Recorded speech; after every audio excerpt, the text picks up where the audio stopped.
আমি আপনাদেরকে দেখাবো জাল টাকা চিনার উপায়। এই নোটটা হচ্ছে ৳১,০০০ নোট। এই নোটটা আপনারা প্রত্যেকে জানেন। বাংলাদেশ ব্যাংকে এবার ১ম আসছে। নতুন নোট আরকি ২০২৬ সালের। হ্যাঁ? ২০২৬ সালের ১ম নোট এটা। ২৫ সালের সরি। ২৫ সালের ১ম নোট। তো এই টাকাটা নতুন।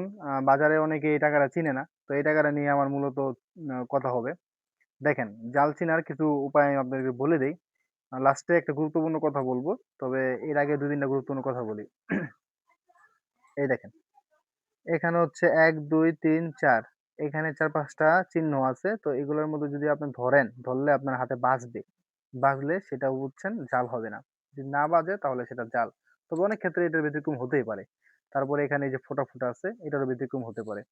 কিন্তু কোনো সমস্যা নাই। আরেকটা বিষয় যেটা গুরুত্বপূর্ণ সেটা হচ্ছে যে এই যে ১,০০০ যে লেখাটা, এই যে ১,০০০ লেখা, এই লেখাটা পরিবর্তন হবে। এই যে দেখেন পরিবর্তন হয়। হ্যাঁ? যদি পরিবর্তন হয় তাহলে বুঝবেন এটা জাল না। তারপরে যেটা গুরুত্বপূর্ণ সেটা হচ্ছে আরেকটা বিষয় আমি আপনাকে দেখাই।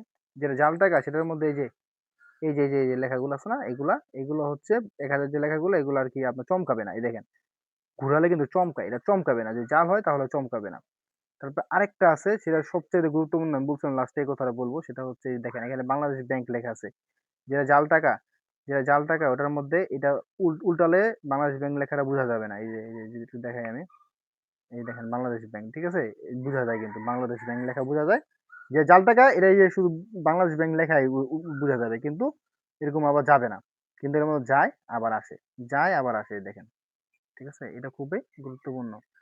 এই দেখেন যায় আবার আসে। তো ভিডিওটা খুবই গুরুত্বপূর্ণ। সবাই শেয়ার করে দিবেন যাতে অনেকের কাজে লাগে। ধন্যবাদ সবাইকে। আসসালামু আলাইকুম।